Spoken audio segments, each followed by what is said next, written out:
राजधानी दिल्ली में एक बार फिर से कोरोना के मामले बढ़ने लगे हैं। हर रोज 4000 से ज्यादा नए मामले सामने आ रहे हैं। वहीं कोरोना के बढ़ते मामलों के बीच राजधानी के प्राइवेट अस्पताल में लगभग सभी आईसीयू बेड भरे हुए हैं। यह है दिल्ली के 77 वर्षीय निवासी बद्रीनाथ। ये कोरोना के पॉजिटिव मरीज हैं और इनका ऑक्सीजन लेवल 80 से कम है।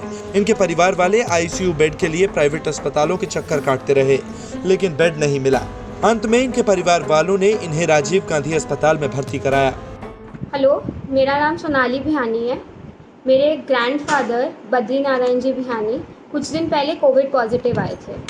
उन्हें ब्रीदिंग में काफ़ी तकलीफ़ हो रही थी और हम उन्हें अपनी गाड़ी में लेकर हॉस्पिटल टू हॉस्पिटल घूम रहे हैं, लेकिन हमें बेड नहीं मिले। हम उन्हें यशोदा लेके गए, मैक्स लेके गए, इवन गंगाराम तक में पता किया, लेकिन हमें वहाँ पे आईसीयू बेड्स नहीं मिले और उनके ऑक्सीजन लेवल कम होते ही जा रहे थे और उनकी कंडीशन नहीं थी कि हम उन्हें यहाँ वहाँ गाड़ी में लेकर घूमें। बट फिर भी हमें यहाँ वहाँ घूमना पड़ा क्योंकि हमारे पास बेड्स अवेलेबल हैं ही नहीं कहीं दिल्ली में। जहाँ पता करो वहाँ पर फुल है या फिर वेटिंग है। फिर फाइनली बहुत सोर्सेज लगाने के बाद, इधर उधर से पता करने के बाद हमें Rajiv Gandhi super speciality hospital Dilshad Garden में एक बेड मिला।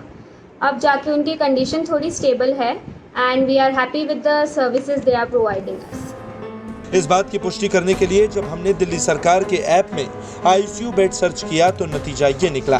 कुल वेंटिलेटर के साथ आईसीयू बेड्स की संख्या है 1264। कुल बेड्स उपलब्ध हैं 500। कुल भरे हुए बेड 764। बात करते हैं प्राइवेट अस्पतालों की स्थिति की। मैक्स साकेत 0 बेड उपलब्ध, मैक्स पटपटगंज 0 बेड उपलब्ध, अपोलो अस्पताल 1 भी बेड खाली नहीं, गंगाराम अस्पताल में भी कोई भी बेड खाली नहीं है। यही हाल फोर्टिस और बत्रा अस्पताल का है। दरअसल निजी अस्पतालों में आईसीयू बेड्स उपलब्ध नहीं है, इसलिए मरीजों का बोझ सरकारी अस्पतालों पर लगातार बढ़ता जा रहा है। डॉक्टरों के अनुसार पिछले 10 दिनों में आईसीयू में भर्ती हुए रोगियों की संख्या में 4% की वृद्धि हुई है। पिछले कुछ दिनों से दिल्ली में पर डे जो केसेस की संख्या वो 4000 को क्रॉस कर रही है। पॉजिटिविटी रेट भी बढ़ रही है।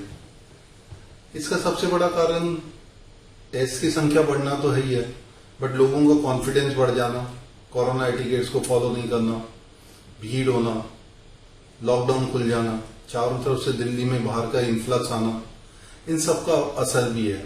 और ये जो बढ़े हुए संख्या की केसेस की संख्या, उसका असर भी हर अस्पताल पे दिख रहा है। हमारे यहाँ जब हम एक बार कोरोना कंट्रोल हुआ था तो हम लोग टोटल हॉस्पिटल में हमारे 50 के लगभग केसेस रह गए थे। हमारे आईसीयू में 10 से भी कम केस थे। बट इस वक्त हमारे यहाँ केसेस की संख्या 200 की तरफ जा रही है। हमारा ग्राउंड फ्लोर आईसीयू फुल हो गया है। हम लोग और एंटिसिपेट कर रहे हैं कि ये बेड्स की संख्या और बढ़ेगी, क्योंकि इस वक्त जो पेशेंट ज्यादा एडमिट हो रहे हैं वो ज्यादा सिक हैं, क्योंकि लोग होम आइसोलेशन प्रेफर कर रहे हैं। तो mild symptomatic, pre symptomatic, asymptomatic patients they are staying back at home. Quarantine centre चले जा रहे हैं। क्वारंटीन सेंटर में काफी बेड्स की संख्या है। तो जो हॉस्पिटल तक हमारे कोविड डेजिग्नेटेड हॉस्पिटल तक पहुंच रहे हैं वो लोग काफी सिक हैं। इसलिए आईसीयू की संख्या, बेड्स की संख्या और बढ़ानी पड़ेगी और हम लोग लगातार इसके लिए काम कर रहे हैं और लगातार हम संख्या बढ़ा रहे हैं। हमारे यहाँ आईसीयू के बेड्स अभी भी हैं खाली और हम इनको और बढ़ा रहे हैं। और ये हमें लगता है कि अक्टूबर में जब फेस्टिव सीजन है, हो सकता है ये संख्या कहीं और बढ़े। कोशिश है कि ना बढ़े और हो सकता है हम इसमें कामयाब भी हो, बट इन एंटिसिपेशन हम लोग आईसीयू के बेड्स की संख्या तो बढ़ा ही रहे हैं। वहीं दिल्ली सरकार लगातार प्राइवेट अस्पतालों में आईसीयू बेड की संख्या बढ़ाने की कोशिश कर रही है। देखिएगा, अब मैं फिर आपसे बताऊंगा, जितने लोग बाहर से आ रहे हैं ना, वो पहले से मन बना के आते हैं कि इस अस्पताल में जाना, जिसका नाम सुना होता है उन्होंने, तो वो उस नाम के हिसाब से आते हैं। कोई अपोलो के हिसाब से, कोई मैक्स के, कोई फोर्टिस के, तो वो उन अस्पतालों के अंदर वो सीधा जाते हैं। और इस टाइम दिल्ली में बाहर से आने वाले पेशेंट ज़्यादातर आईसीयू वाले पेशेंट्स हैं और 1500 से ज़्यादा लोग अभी एडमिटेड हैं बाहर के।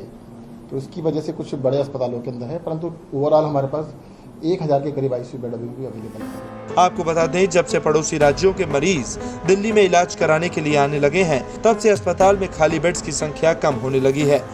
एक बहुत अहम बात यह है कि उत्तर प्रदेश, राजस्थान और हरियाणा से लोग अब दिल्ली अपना कोविड का ट्रीटमेंट करवाने के लिए आ रहे हैं। शायद यही कारण है जिसकी वजह से दिल्ली के प्राइवेट अस्पतालों में आईसीयू कोविड बेड्स की कमी हो गई है। हालांकि सरकार आईसीयू के कोविड बेड्स बढ़ाने की कोशिश कोशिश कर रही है, लेकिन फिलहाल स्थिति वैसी दिखाई दे रही है जैसे मई जून के महीने थे, जिसमें लोगों को एक हॉस्पिटल बेड के लिए दर दर की ठोकरें खानी पड़ रही थी।